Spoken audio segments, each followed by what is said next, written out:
Salut les amis, c'est Feng, bienvenue à tous dans cette nouvelle revue d'analyse hebdomadaire. Alors nous sommes le 18 avril 2020, j'espère que vous passez un excellent week-end malgré cette période compliquée. Donc on va voir comme d'habitude dans un premier temps ce qui s'est passé sur le marché cette semaine par rapport aux projections de la semaine dernière. Et dans un deuxième temps, on va préparer les projections pour la semaine qui vient. Allez, c'est parti. Too many thoughts on my mind, I can't sleep at night, so I just keep writing. I don't need no help, I don't need opinions, so don't waste my time then. I just been living online, my city don't show me no love and that's fine. Alors comme d'habitude, juste avant de commencer, pense à prendre une petite seconde pour mettre un pouce bleu, un commentaire. Ça me permet de développer la chaîne, ça me montre aussi que tu apprécies mon travail et le temps que je prends pour faire ces revues chaque semaine. Je te remercie par avance. Alors un petit point donc sur l'indice du dollar avant de commencer. Donc la semaine elle a commencé à peu près ici et donc ce qui s'est passé c'est que l'indice du dollar a chuté pour arriver sur cette zone de fort support. Donc on a l'instit à 99, on a le point pivot, on a cette trendline. Donc c'était une belle convergence de support et l'indice du dollar a bien rebondi dessus. Donc il y avait quand même une barrière technique qui était représentée par l'équilibre, mais ici on avait quand même une zone très très forte de support. Donc on pouvait constater quand même un beau rejet de cette zone de support. Donc après qu'est-ce qui s'est passé? On a eu une cassure et un retest. Techniquement c'est ce qu'on voit d'un point de vue price action. On a une cassure et un retest et de l'équilibre et du haut donc de ce canal, donc de cette trendline.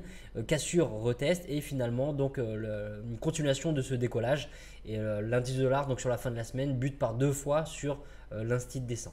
Alors on commence avec Euro-USD et donc Euro-USD je disais dans le canal Discord de surveiller donc le scénario violet, d'accord, le scénario violet de rejet des 1,09, le prix arrivait dessus, il rejetait donc les 1,09 et donc je disais qu'on avait une englobante, on a aussi un pin bar qui est ici et je disais qu'il fallait faire attention quand même à l'équilibre qui pouvait représenter une barrière technique. Donc comme tu peux le voir le prix n'est pas allé tout à fait jusqu'au 1,10, donc il y avait quand même un beau potentiel de pips, hein, depuis le 1,09 il y avait 88 pips. Bon après c'était rentré à la fermeture donc du pin bar, t'as un petit peu moins et à la fermeture de l'englobante encore un peu moins, mais l'équilibre était une justification technique suffisante pour se mettre à break-even et quand tu as 80, 70, 80 pips, 90 pips de profit, c'est justifié de protéger ta position. Donc le prix ne va pas jusqu'à son premier TP, il se retourne et il te sort à break-even, mais après ça dépend donc de ta manière de manager tes trades. Donc après sur la fin de la semaine qu'est-ce qu'on a? On a Euro-USD donc qui finalement casse, reteste. Le retest ici on n'en veut pas parce qu'il clôture au-dessus des 1,09.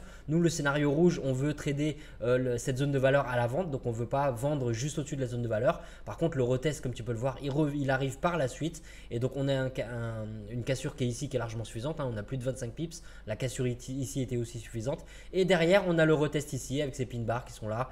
Ici c'est même un tel bar baissier, donc là un petit peu comme ici, bah, tu vois on n'a pas un mouvement qui est complet qui arrive au premier TP. On a le prix qui arrive à quoi? À 10 pips de l'instit des 1,08. Donc ce qui s'est passé ici, on a exactement la même chose qui se passe ici. On a deux scénarios avec donc un potentiel de pips intéressant, 80-90 pips, mais ce trade là il est toujours en cours, il est valable, hein, à moins de t'être fait sortir à break-even, mais voilà, donc deux setups sur Euro-USD qui pouvaient payer 80-90 pips et donc bien sûr tu ne coupes pas ta position avec si peu de pips, on est en swing, hein, donc tu vas privilégier quand même un ratio risque-profit intéressant, mais dans les deux cas tu peux te faire sortir au moins à break-even, donc pas de dégâts. Alors juste un point rapide sur quelques paires croisées. Donc la semaine dernière je te parlais de Roger BP, un trade que je tenais, et donc dans le canal Discord je disais qu'on avait un beau rejet, un beau mean reversion en suivi de tendance, donc un rejet de l'équilibre, on avait une englobante, on a des pin bars, etc.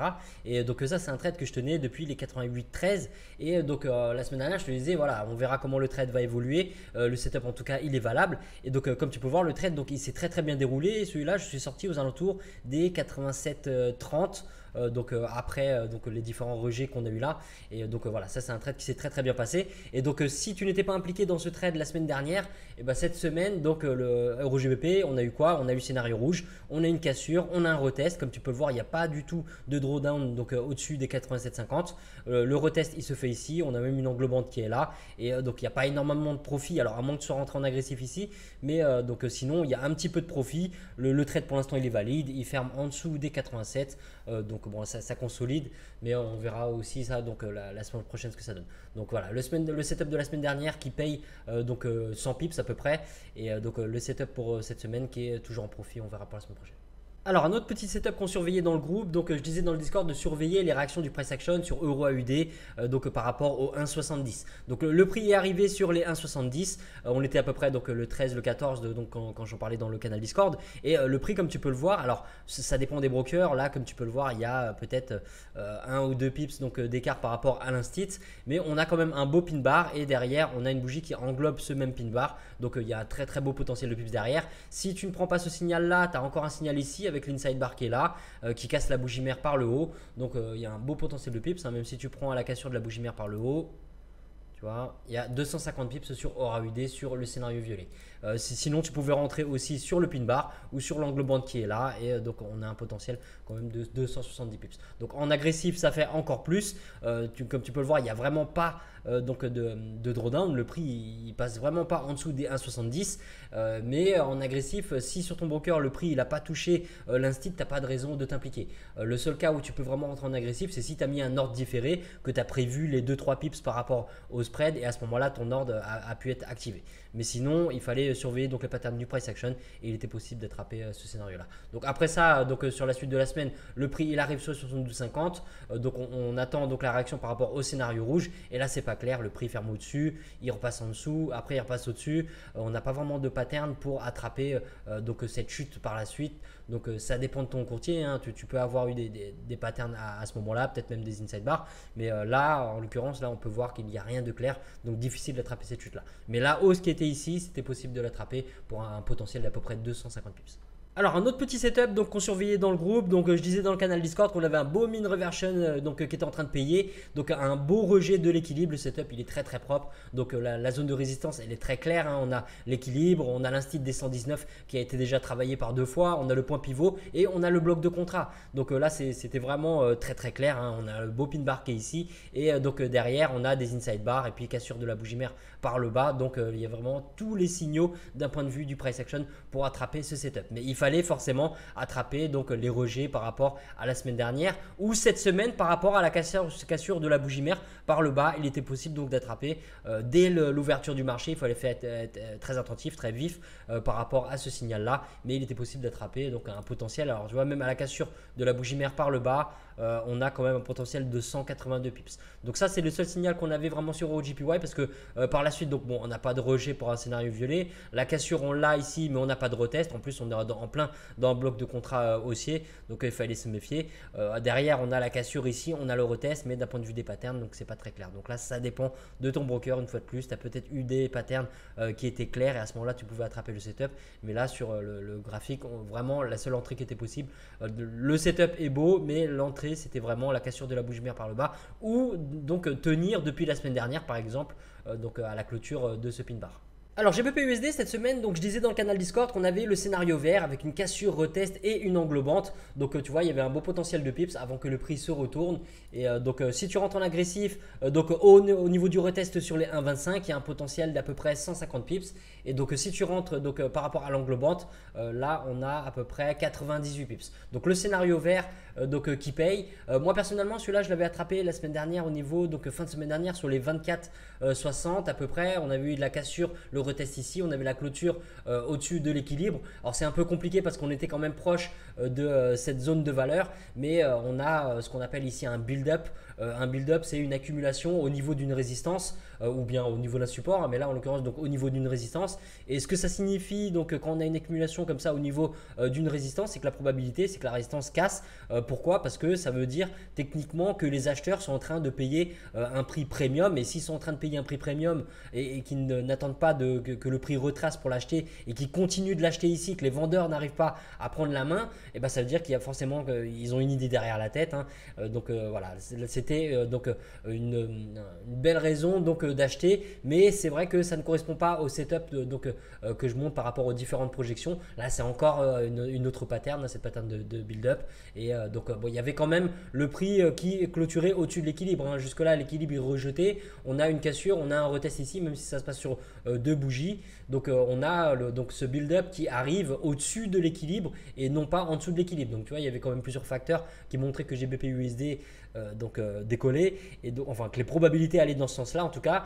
Et donc je suis rentré sur les 24,60, j'ai pris à peu près 100 pips, je suis sorti sur les 25,60 et donc j'ai laissé un petit peu sur la table. Mais le prix, tu vois, t'as pas envie de traîner dans ce trade là quand tu vois ce qui se passe sur l'indice de dollar, hein. Souviens-toi, je t'ai montré au tout début de la vidéo, l'indice de dollar était en train de rebondir, il était haussier, et si l'indice de dollar est haussier, bah, t'as pas envie donc par corrélation de rester à l'achat sur des paires comme GBP USD, Euro USD, etc. Donc j'ai pris 100 pips et je suis sorti de là, et tu vois derrière ça n'a pas loupé le prix, donc GBP USD c'est bien retourné, mais principalement par rapport donc aux projections de la semaine dernière, le scénario vert offrait un potentiel d'à peu près 100-150 pips. Donc par la suite le GBP USD revient sur les 25, il casse. Là, on a un shopping market, le prix se balade, beaucoup de volatilité, mais rien de très clair. Ici, oui, on a un inside bar par rapport à la bougie mère qui est là, donc un petit potentiel de pips ici, mais le prix revient de sortir à break-even. Donc par la suite, il n'y a pas grand-chose. Le potentiel, il était vraiment par rapport au scénario vert.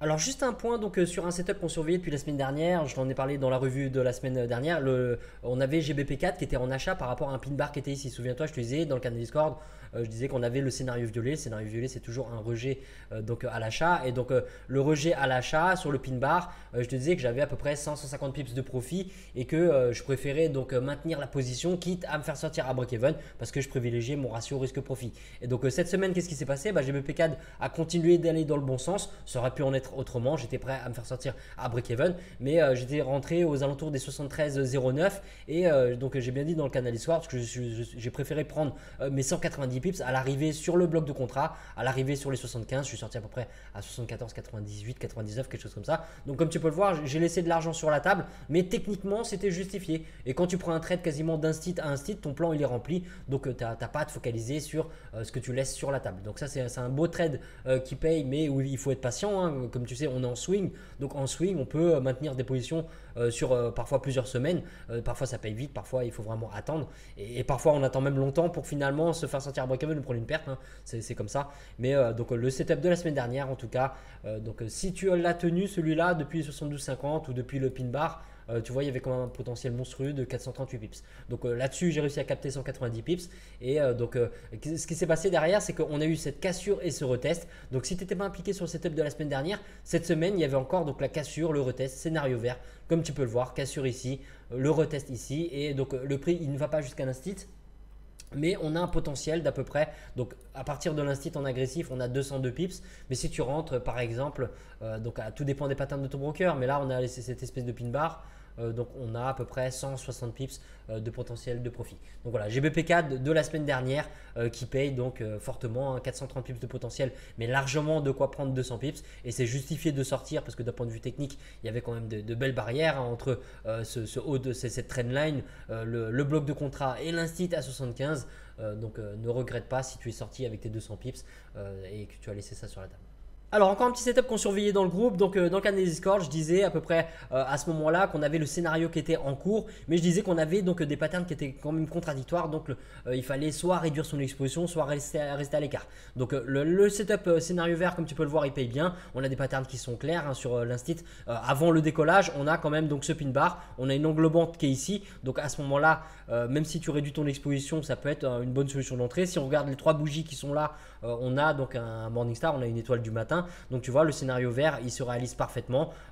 Bon, c'est un pur hasard si j'ai mis les flèches comme ça, mais en gros, tu vois, c'est ce qui s'est passé, hein. On a donc un premier rejet au début de la semaine, le prix il arrive sur les 2,05, et là on a un très beau rejet avec cette espèce de Morningstar et l'englobante, et donc à ce moment-là, on a un potentiel de pips. Donc si on rentre à la fermeture de l'englobante, on a 391 pips, ou à peu près 400 pips en gros de décollage sur GBP/NZD cette semaine. Et tu vois, le potentiel il est énorme, hein. Si tu rentres en agressif, tu as quasiment 500 pips, hein. Et donc si tu rentres en safe, tu as à peu près 400 pips. Donc après par la suite, donc le prix il arrive sur les 2,0750. On a éventuellement un scénario bleu, et donc qu'est-ce qu'on a comme pattern? On a un inside bar, cassure de la bougie mère par le haut, donc on n'a certainement pas envie de rentrer en vente alors que l'inside bar il est invalidé et il casse par le haut. Donc après ça, on a une cassure, on n'a pas vraiment de retest, donc difficile d'attraper une cassure retest des 2,0750. Là le prix il n'arrive pas sur les 2,10, il touche pas, donc aucune raison de le vendre. Donc après par la suite, c'est vraiment pas clair. C'est juste au début de la semaine, on a un beau scénario ici. C'était un petit peu confus par rapport à ces différentes patterns, comme tu peux le voir. Là on a une englobante baissière, là on a un pin bar baissier, et puis finalement on a donc pin bar haussier, donc englobante haussière, on a ce Morningstar qui est haussier et ce qu'il faut regarder c'est que tout ce temps là où on a des patterns qui sont un peu contradictoires, le prix il reste quand même maintenu au-dessus des 2,05. On n'a aucune clôture en dessous des 2,05, on n'a aucune clôture en dessous de l'équilibre, le prix il ne fait que maintenir au-dessus de l'équilibre, donc c'est pour ça que ça restait une bonne option. Et si tu as réduit ton exposition par rapport au risque de pattern contradictoire et que tu as pris moins parce que tu as réduit tes lots, et ne regrette rien parce que tu as été tout simplement prudent et au final le trade il s'est quand même bien déroulé. Alors pour UJ cette semaine, pas grand chose à dire, comme tu peux le voir. Donc le prix, il a rejeté l'équilibre, mais l'équilibre est vraiment plat, donc c'était pas évident de suivre ce genre de scénario. Donc après ça, on a eu quand même la cassure et le retest ici, mais si tu regardes bien, la cassure ici, on a 7 pips, c'est pas suffisant. D'accord, je dis toujours, on attend minimum 15 pips de cassure pour valider la cassure. Là, on a une bougie qui ferme finalement dans la zone institutionnelle. Donc là, c'est compliqué d'attraper cette chute-là. Tout dépend bien sûr des patterns de ton broker. Si tu as eu une cassure de plus de 15 pips ou au moins 15 pips et que derrière tu as eu un beau retest, parce que là, le pin bar, le retest en lui-même, il est beau, mais comme on n'a pas de cassure, on n'a pas de raison d'attraper cette chute-là. Donc après ça, le prix, il chute, il arrive sur les 107. Et à partir des 107, c'est vrai que là, on a une belle zone de support. Donc là, on a eu des patterns par contre. Entre les 107 et les 108, il était possible d'attraper 100 pips. Pourquoi? Alors on a le pin bar qui est là, on a donc l'inside bar qui est là, et là donc ce pin bar qui fait une fausse cassure de la bougie mère par le bas. Si tu es dans le groupe, tu reconnais, c'est un fakie. Et donc après on a la cassure de la bougie mère par le haut. Donc tu vois, après on a aussi l'englobante. Donc là on a quand même pas mal de patterns entre le pin bar, donc où la configuration en fakie, l'inside bar, l'englobante et cette forte zone de support. Ça fait quand même pas mal de motifs techniques. Et tu rajoutes donc ce que je t'ai montré en tout début de vidéo par rapport à l'indice du dollar qui décolle et donc qui allait dans le même sens par rapport à UJ. Enfin, UJ va dans le même sens que l'indice du dollar qui décolle. Donc tu vois, toutes ces raisons techniques mises ensemble, ça nous offre des probabilités de décollage et donc il était possible d'attraper alors 100 pips si tu es en agressif, mais si tu as attrapé une pattern, tu pouvais avoir à peu près 80 pips et tu es peut-être encore impliqué dedans ou à break-even ou tu t'es fait sortir à break-even, peu importe, ça dépend de ton management de position. Mais UJ, donc difficile d'attraper cette chute là, il était possible d'attraper par contre cette hausse entre les 107 et les 108. Alors juste un petit setup qu'on surveillait dans le groupe qui est corrélé au yen japonais qu'on vient de voir. Donc je disais dans le groupe que on était à peu près ici, on était encore à la fermeture de cette bougie verte là, ou en tout cas dans cette bougie verte là qui était en cours. Et donc je disais que en cas de clôture en dessous de l'équilibre, je disais de surveiller NZD/JPY. Pourquoi? Parce que une clôture en dessous de l'équilibre offrirait un beau setup de mean reversion. Donc on a des belles probabilités pour un mean reversion. Et donc tu vois, je ne peux pas être plus clair quoi. Donc là la bougie, elle a tout simplement fermé en dessous de l'équilibre. Tu rentres ici, tu n'as absolument aucun drawdown. Le prix à aucun moment il va en négatif et tu as un potentiel à la fermeture de cette englobante d'à peu près 175 pips. Donc 175 pips de potentiel sur ce trade là. Donc moi je l'ai attrapé et je suis sorti à peu près sur les 64,30 dans ces eaux là. On a eu un beau rejet ici et donc j'ai préféré sortir. Donc tu vois, il pourrait revenir, mais j'étais plus prudent par rapport à ce trade là. Je voyais tout simplement que UJ était en train d'être entraîné à la hausse par rapport à l'indice du dollar et que UJ par corrélation il était en train d'entraîner, c'est lui qui faisait réagir NZD/JPY. Donc voilà, très très beau setup sur NZD/JPY. Il suffisait de suivre, il suffisait d'attendre la clôture de cette bougie, le mean reversion en suivi de tendance, l'équilibre qui pointe vers le bas. Donc ça s'aplatit, ça s'essouffle sur la fin, mais donc le prix ici il est rejeté en dessous de l'équilibre. On a des probabilités de setup de mean reversion, on a la pattern de rejet qui arrive ici avec l'englobante et un bel exemple de setup donné avant l'heure où les probabilités étaient en notre faveur, même si le trade aurait pu faire l'inverse, NZD/JPY aurait pu décoller et on n'aura pas eu de regret. Pourquoi? Parce que les probabilités étaient là et sur ceci ça a payé. Alors AUD/USD pour cette semaine, donc c'était un petit peu moins évident. Donc dans un premier temps, qu'est-ce qu'on a? On a le prix qui vient travailler cette zone institutionnelle des 64 et je disais dans le canal Discord qu'on avait donc une cassure et un retest en cours et qu'il fallait surveiller donc la clôture de la bougie.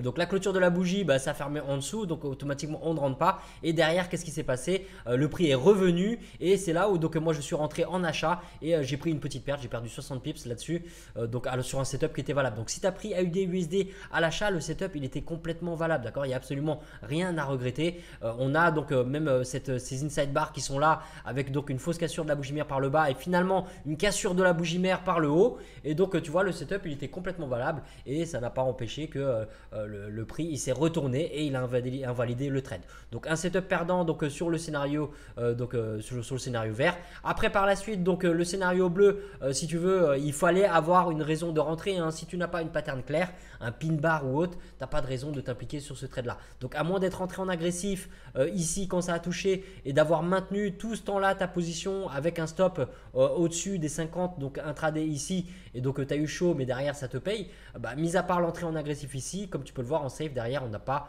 de pattern qui nous indique de rentrer, à moins que sur ton courtier vraiment tu as un pin bar, une englobante magnifique qui te montre que tu pouvais prendre le rejet bleu. Mais sinon donc le scénario vert avant tout on avait des patterns pour rentrer, ça a été invalidé et après donc sur la fin de la semaine le prix il est revenu rebondir sur les 63.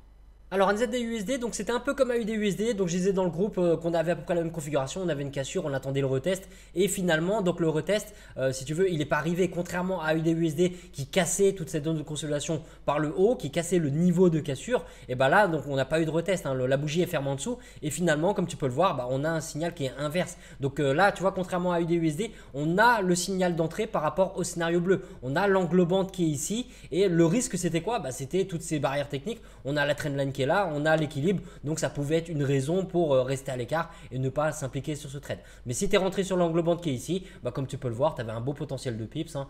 Il y a à peu près, donc à la fermeture de l'englobante, on a un potentiel de 150 pips à peu près, mais tu pouvais prendre à peu près une centaine de pips sur le point pivot ici, c'était déjà pas mal. Donc si tu n'es pas rentré ici par rapport aux différentes barrières techniques, déjà tu n'es pas rentré sur le scénario vert pour les zones que je t'ai donné, hein. Contrairement à du USD, on n'a pas eu donc de retest. Et donc arrivé sur le scénario violet, pareil, pas de rejet ici. Scénario rouge ici, on a la cassure, on a le retest, on a un petit pin bar ici, donc on a un potentiel d'à peu près 80 pips. Ici donc tu peux te faire sortir à break-even derrière parce que le prix, comme tu peux le voir, il revient, il ne vient pas sur notre premier TP et on focus sur le ratio risque-profit, donc on ne coupe pas notre position avec si peu de pips. Donc voilà, le scénario rouge, on peut se prendre un break-even. Le scénario bleu, tout dépend, donc si tu as pris le risque sur l'englobante qui est ici, en réduisant ton exposition, c'est possible par rapport aux différentes barrières techniques. Et le scénario vert, tu ne rentres pas parce qu'on a une cassure mais on n'a pas de retest. Alors UST4 pour cette semaine, donc dans le groupe je disais qu'on avait donc le scénario rouge qui était en cours, on était le 14 à peu près dans cette zone là et donc je disais qu'il fallait surveiller les multiples inside bars. D'accord, donc on a plusieurs inside bars et finalement qu'est-ce qui se passe donc au niveau des inside bars, on n'a pas de cassure donc de la bougie mère par le bas. Donc absolument aucune raison de s'impliquer. Donc comme tu peux le voir, donc la bougie mère elle est ici, inside bar et finalement on n'a pas de cassure de bougie mère par le bas. Donc absolument aucune raison de s'impliquer sur le scénario rouge. Donc c'est comme ça que tu peux filtrer. D'accord, tu vois que tu attends une pattern, mais la pattern il faut qu'elle soit en harmonie avec ton scénario. D'accord, il faut que ça s'inscrive dans un scénario et tu vas pas trader une pattern de manière isolée. Donc tu as deux raisons de ne pas rentrer sur le scénario rouge. Déjà, ton signal d'entrée il ne vient pas parce que l'inside bar déjà il casse dans le mauvais sens. Et ensuite, tu as aussi, souviens-toi, l'indice du dollar qui était sur une forte zone de support et qui est en train de rejeter le support. Donc à partir de là, si l'indice de dollar est haussier, ça veut dire qu'il peut entraîner USD4 à la hausse et tu n'as certainement pas envie de prendre un setup à l'encontre de cet indice de dollar qui était sur un fort support. Donc le scénario rouge qui est invalidé, on n'a aucune raison de rentrer. Alors si tu rentres en agressif sans attendre de retest, c'est le prix à payer, hein, d'être en agressif. Ça a des avantages parce qu'on a un meilleur ratio risque-profit et parce qu'on a des stops qui sont un peu plus courts, mais derrière on a des probabilités qui sont plus faibles, donc on accepte le fait de perdre en agressif. Donc après ça, scénario bleu, pas de retest, pas de rejet ici. On a une cassure, on n'a pas de retest, donc le scénario vert, on n'a aucune raison de s'impliquer. Et après, on a des patterns qui sont assez contradictoires. On a un shopping market au niveau des 1,41, donc pas évident de s'impliquer. On n'a pas vraiment de raison technique de s'impliquer ici. Surtout que derrière, on a une grosse volatilité, grosse englobante ici, mais on est déjà au niveau de cette zone de point pivot et des 1,40, donc on ne rentre pas. Ici, on a un railroad, mais pour la même raison que l'englobante, on est déjà sur cette zone-là, donc on n'y touche pas. Donc maintenant, on verra pour la semaine prochaine ce que ça donne. Mais il était possible de prendre une perte sur le scénario rouge si on rentre en agressif, mais si on fait attention donc au pattern comme je dis dans le canal Discord et qu'on surveillait les multiples inside bars, on n'a pas de raison de s'impliquer sur ce scénario là, surtout si on regarde aussi la corrélation par rapport à l'indice du dollar.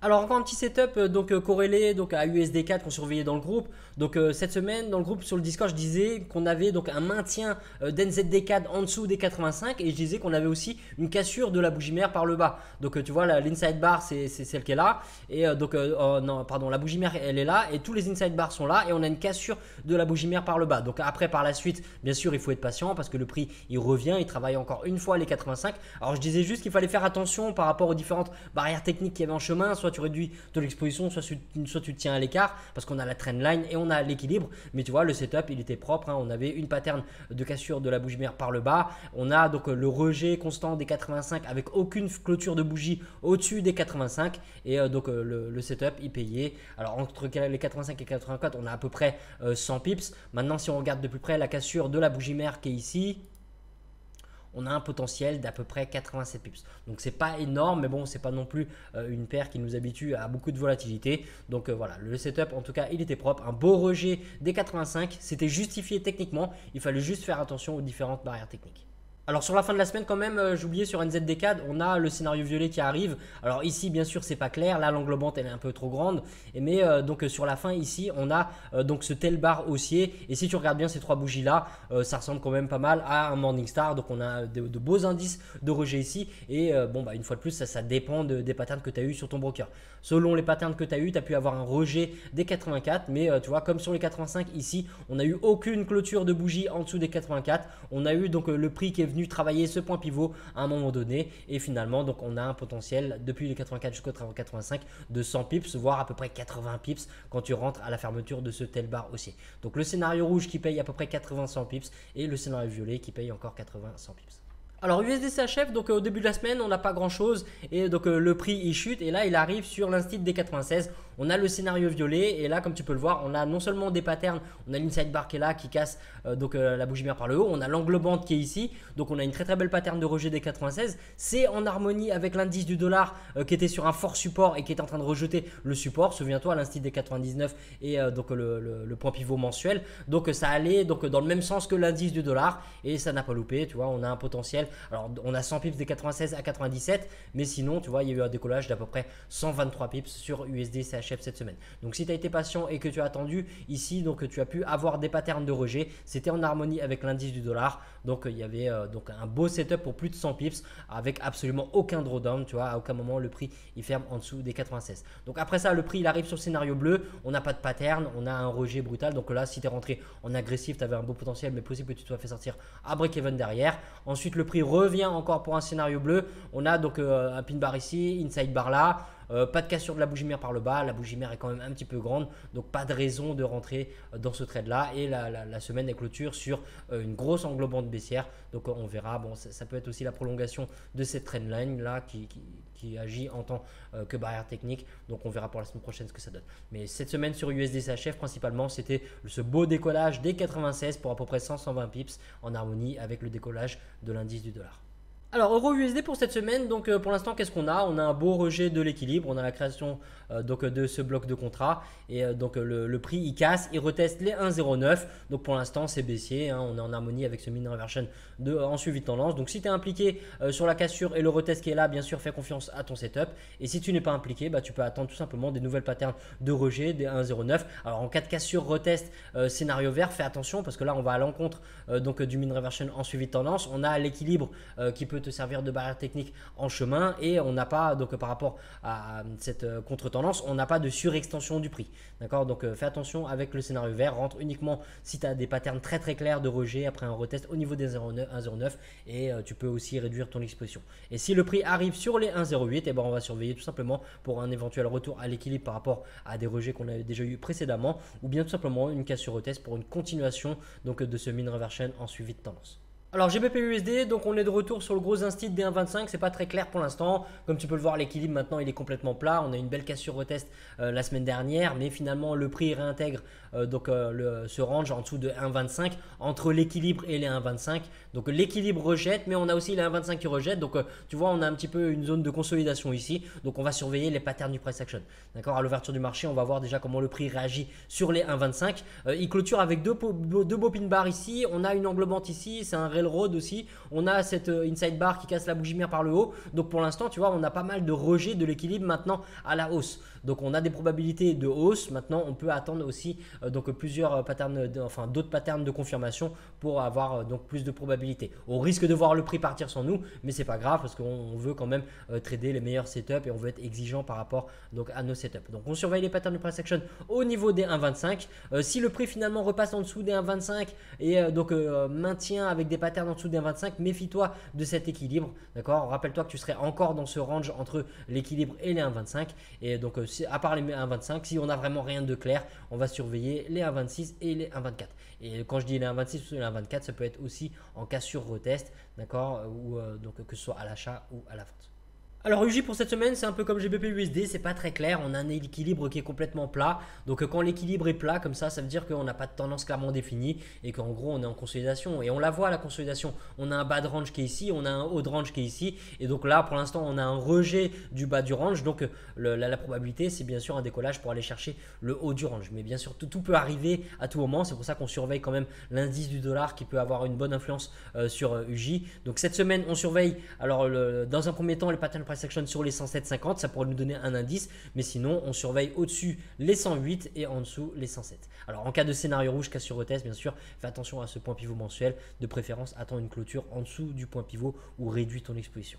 Alors AUD-USD, donc après cette cassure retest qui ne passe pas cette semaine, on a maintenant le prix qui vient et qui rejette l'équilibre. Et non seulement il rejette l'équilibre, mais il rejette aussi l'instit des 63. On a des belles patterns ici de rejet, on a ce pin bar là, on a l'angle menthe et maintenant on se trouve dans le range entre 63 et 64. Donc pour cette semaine, on va surveiller donc les 63 et les 64. En cas de cassure retest, si vraiment c'est propre au niveau du scénario rouge, on va quand même faire attention à cet équilibre qui peut servir de barrière technique et surtout on a un gros bloc de contrat aussi juste en dessous, donc il faudra se méfier en réduisant l'exposition ou en étant attentif en tout cas en mettant un break-even ou comme j'ai dit en réduisant ton exposition. Donc on surveille donc les 63 et au-dessus on surveille les 64. Alors NZD-USD, donc un peu comme sur AUD-USD, pour l'instant on a un beau rejet donc de l'instit des 60, tu vois, donc là on a une belle englobante ici, on a encore des patterns ici, alors là on a des patterns qui sont un petit peu contradictoires, mais finalement le prix clôture au-dessus des 60. Donc là la différence par rapport à AUD-USD, c'est qu'on n'est pas du tout au-dessus de l'équilibre. Là au contraire on arrive sur l'équilibre et donc là c'est un peu ambigu, tu vois, on avait une tendance qui était baissière qui maintenant s'essouffle et on voit bien qu'on a donc une consolidation. Si on dézoome, on voit que donc on a globalement sur le long terme une tendance qui est baissière, mais là on a une structure qui est haussière depuis un moment, hein. On a les différents hauts ici qui sont invalidés, ici en tant que résistance, ici en tant que support. Donc tu vois, on a cette structure haussière qui est en train qui est en plein sur l'équilibre et on attend plus de confirmation maintenant par rapport aux réactions sur l'équilibre. Est-ce qu'on va avoir donc une continuation, un mean reversion pour un suivi de tendance par rapport à la tendance long terme, ou est-ce que au contraire cette impulsion haussière, cette structure à court terme est en train de pousser et si le prix casse et reteste les 61, à ce moment-là on aura une confirmation que cette structure à court terme est en train de prendre le dessus et on aurait donc potentiellement un début de renversement. Donc au niveau des zones clés à surveiller, on surveille les 61 et en dessous on surveille les 60 et scénario rouge. Donc on fait attention au point pivot mensuel, de préférence on attend une clôture en dessous, surtout que le prix tu vois il a pu ici casser et retester, ça n'a pas empêché qu'il se retourne. Donc on fait attention, le minimum c'est d'attendre une clôture en dessous du point pivot et donc au-dessus en cas de cassure retest. Donc on fera attention, on a une belle zone de résistance ici mais on n'a pas plus de barrière technique que ça qui gêne, donc ça reste un setup probable et comme je t'ai dit ça montrerait que cette structure haussière est en train de montrer donc des signes de renversement de cette tendance à plus long terme. Alors USD4 pour l'instant on a le mean reversion donc en suivi de tendance qui est en train de bien se dérouler. On a la création d'un nouveau bloc de contrat à surveiller et là donc tu vois la tendance elle était clairement haussière et contrairement à ce qu'on vient de voir sur NZD-USD, là le prix il arrive sur l'équilibre et il rejette fortement, donc ça nous montre qu'il y a donc cette continuation de la tendance. On a ce mean reversion en suivi de tendance et donc souviens-toi on avait ce signal baissier qu'on a évité à cause du fait que l'inside bar cassait du mauvais côté. Donc là pour l'instant le prix il repart sur un suivi de tendance, donc le potentiel comme tu peux le voir on a un très très beau potentiel. Maintenant tout est possible, on a quand même des belles patterns de rejet sur la fin de la semaine avec l'englobante qui est là et le railroad qui est là. Donc à l'ouverture du marché on va dans un premier temps surveiller les patterns du price action sur les 1,40. C'est une belle zone institutionnelle appuyée par le point pivot mensuel, donc on surveille les 1,40. En cas de scénario rouge, donc de cassure, de retest, de maintien en dessous des 1,40, on va faire très attention parce que ça va à l'encontre de notre mean reversion en suivi de tendance. On a l'équilibre qui est une barrière technique qui peut gêner, on a ce gros bloc de contrat qui vient d'être créé donc qui peut rejeter le prix, donc on fait très attention au scénario rouge. Si le prix arrive sur la zone du bloc de contrat des 1,39, à ce moment là ce serait une belle opportunité pour le scénario violet. On attend des patterns du price action pour avoir donc les meilleures probabilités. Et si le prix décolle, à ce moment-là, on va surveiller tout simplement les 1,41. Bien sûr, par rapport à tout ce que je viens de t'expliquer, une cassure retest des 1,41 pour un décollage offrirait quand même de meilleures probabilités par rapport à la tendance globale qu'un scénario de renversement ici sur le 1,41, le scénario bleu. Mais on n'anticipe pas, on agit par rapport au pattern de price action, donc on verra ce que le marché nous offre cette semaine. Alors USD CHF, comme je te dis en première partie, donc pour l'instant on a un très beau rejet des 96, mais sur la fin de la semaine on a une grosse englobante de rejet des 97. Donc tu vois, on est un petit peu dans ce range entre 96 et 97. L'équilibre est complètement plat, donc on n'a pas de tendance clairement définie. On est quand même sur une barrière technique, donc avec cette trendline comme tu peux le voir, et c'est certainement ce qui a créé ce rejet. Bon, il y a l'instit aussi, mais c'est pas évident parce qu'on a cet équilibre qui nous barre la route dans les deux cas entre les 96 et les 97. Donc on va surveiller les patterns de price action comme d'habitude. Le plan ne change pas, on surveille les mêmes zones clés, donc les mêmes zones de valeur, on surveille les mêmes patterns et donc on réagit par rapport à notre price action. Donc on surveille les 97 et les 96. Et en cas de scénario rouge, bien sûr, comme tu peux le voir, il y a un point pivot, il est un peu éloigné de la zone de valeur, donc c'est pas évident d'attendre une clôture derrière le point pivot. Si tu attends vraiment une clôture derrière le point pivot après le retest, une belle pattern de retest et après la cassure de minimum 15 pips, et ne vise pas les 95 mais vise au moins les 94 pour avoir un ratio risque-profit intéressant. Sinon tu peux rentrer donc avant le point pivot comme il est un peu éloigné, mais à ce moment là tu peux tout simplement réduire ton exposition. Bon les amis, c'est la fin de cette revue. Merci à tous d'avoir suivi jusqu'au bout. Pense à mettre un petit pouce bleu si ça t'a plu. N'hésite pas à mettre tes questions en commentaire, j'y répondrai avec plaisir. Si ce genre d'analyse donc te plaît, d'analyse et de projection, j'en fais beaucoup plus le dimanche dans le groupe privé, comme tu peux le voir dans les différents screens que je montre dans les vidéos. Et donc les informations sont sur mon site, le site masterfangtrading.com, dans la page formation. Allez, je te souhaite une bonne semaine de trading, de bons profits et on se retrouve pour l'ouverture des marchés.